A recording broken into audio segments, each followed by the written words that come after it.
Students, मैं आपको कुछ जनरल गाइडलाइंस दे रहा हूं। सबसे पहले ऑडिट का पेपर इन जनरल एग्जाम में कैसे अप्रोच होगा और क्वेश्चंस के आंसर्स कैसे लिखे जाएंगे। जनरल अप्रोच क्या होता है, कुछ बातें ऐसी होती है जो हम लोग क्लास में कई बार बोलते हैं, रिपीटेडली पूरे साल भी बोलते हैं, लेकिन पता नहीं प्रेशर एक ऐसी चीज है कि आदमी प्रेशर में आके भूल जाता है। तो ये क्लास है जो आप बीच में कभी भी टाइम मिले 2 मिनट निकाल के देख लिया, मन में सेट हो जाना चाहिए कि हाँ भैया ऑडिट का पेपर ऐसे अप्रोच करना है। देखो, सबसे पहले पेपर कैसे अप्रोच होगा, आंसर कैसे लिखे जाएंगे, बेसिक बेसिक बातें हैं, मैं आपको बता रहा हूं। बेसिक बेसिक बातें। देखो, सबसे पहली चीज आप एक ये याद रखो, जब हम अपना पेपर नंबर 5 अटेम्प्ट करेंगे, पेपर नंबर 5 अटेम्प्ट करेंगे जिसका क्या नाम है सर, ऑडिटिंग एंड एथिक्स, तो हमें सबसे पहले तो पेपर में मल्टीपल चॉइस क्वेश्चन करने होंगे। आप सब जानते हैं ऑडिट के पेपर में सबसे पहले मल्टीपल चॉइस क्वेश्चन आएंगे।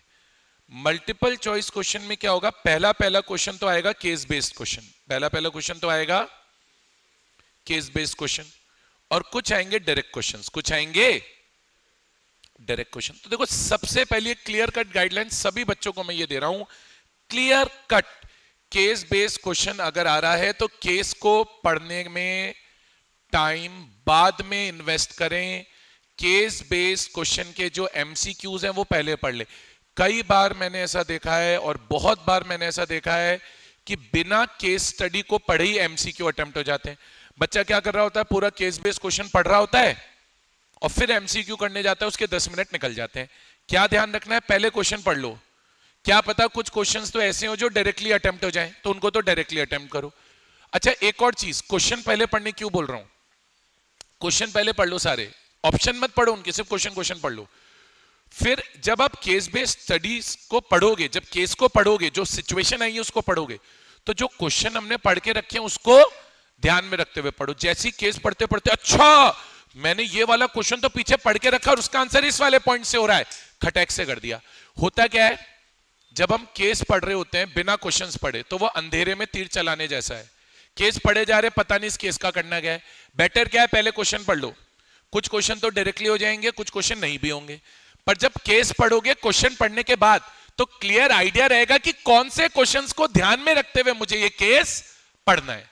तो पहली चीज तो याद रखो, केस बेस्ड अगर क्वेश्चन आ रहे हैं तो रीड क्वेश्चंस फर्स्ट, ठीक है।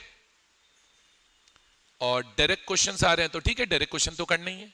अच्छा, इन ये सब आपको ओएमआर शीट में करने रहेंगे, ओएमआर शीट में करने रहेंगे, तो रीजन वीजन लिखने का तो कोई कॉन्सेप्ट है ही नहीं।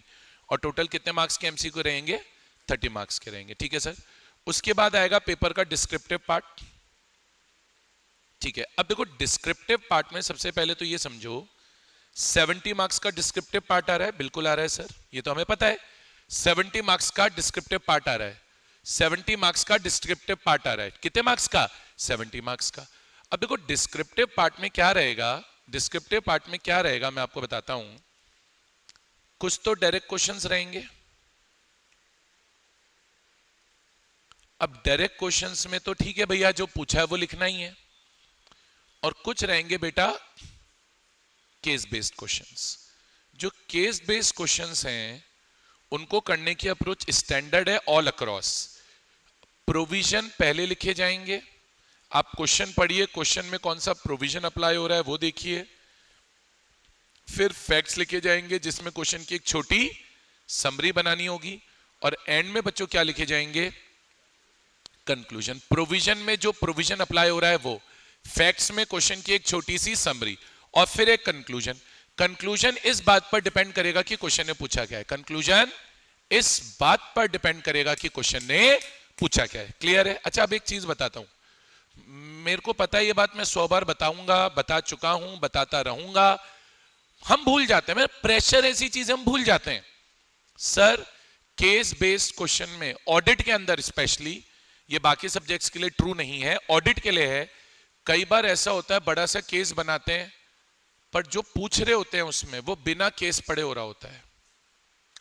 मतलब बच्चा क्या होता है, केस पढ़ के कंफ्यूज हो जाता है, फिर एंड में जो क्वेश्चन होता है वो कर ही नहीं पाता। मैं आपको सजेस्ट करूंगा ऑडिट के पेपर में हमेशा हैबिट बना लो, रूल बना लो, read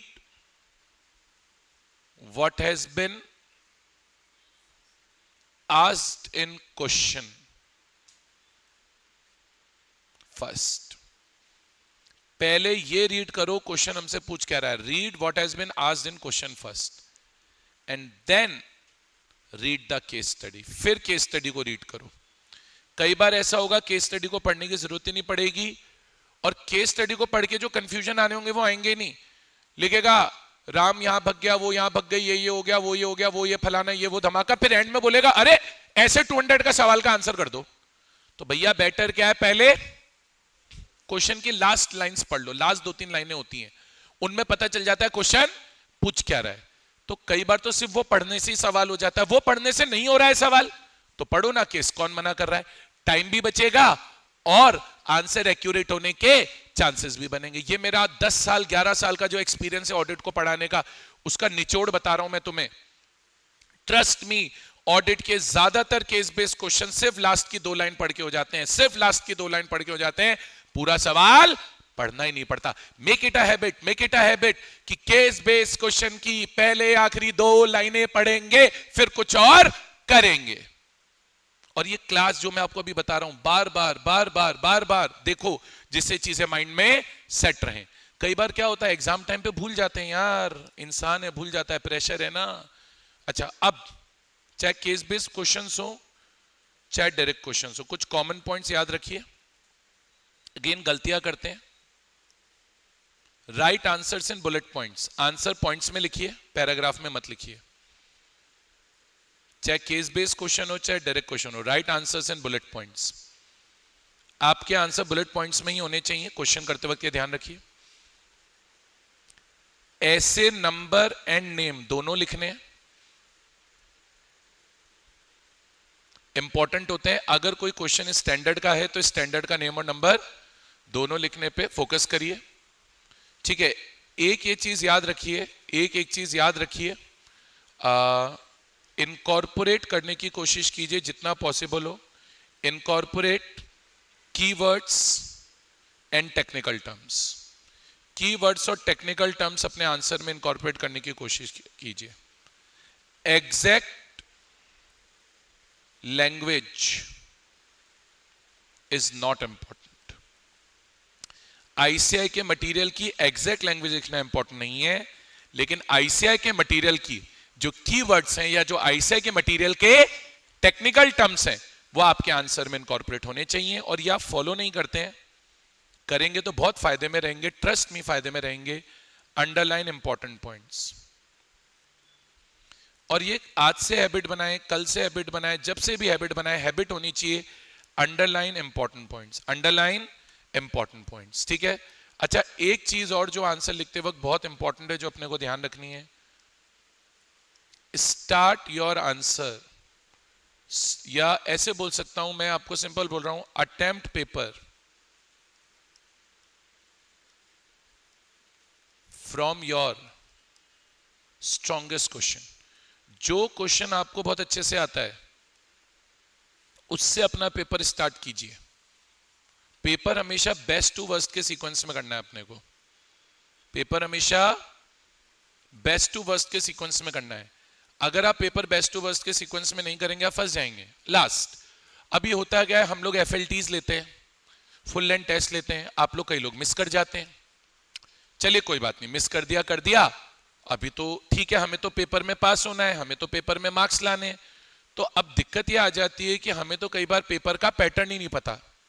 हमें यही नहीं पता, हमने तो आज तक एफएलटी दी नहीं.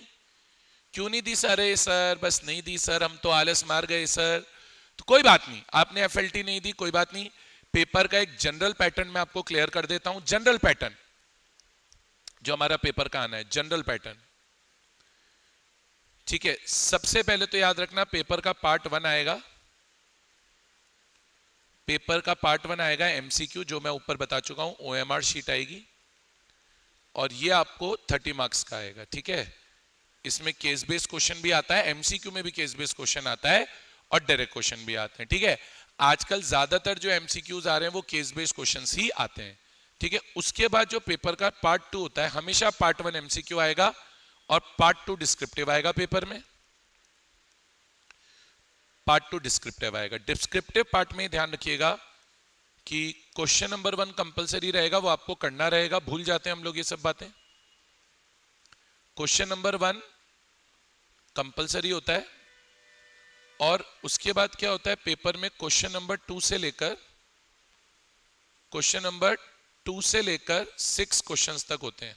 2 से लेकर 6 तक, 2 से लेकर 6 तक टोटल कितने क्वेश्चन हो गए? 5 हो गए ना। 2 3 4 5 6, उसमें से आपको अटेम्प्ट करने होते हैं कोई भी 4 सवाल। Attempt any 4 questions. तो मतलब टोटल क्वेश्चन आप पेपर में कितने अटेम्प्ट कर रहे होंगे? 5। एक तो कंपलसरी वाला और 4 क्वेश्चंस आप यहां से अटेम्प्ट कर रहे होंगे। और होता क्या है इसमें? ईच क्वेश्चन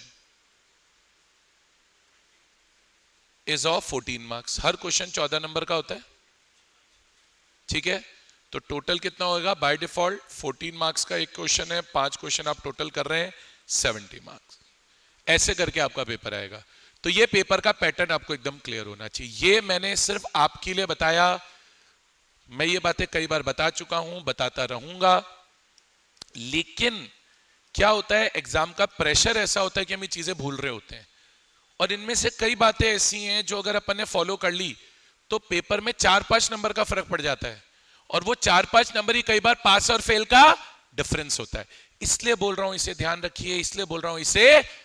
रखिए, और बार बार इसको देखते रहिए। कभी टाइम मिले 2 मिनट 3 मिनट निकाल के इसको देख लिया। क्लियर है?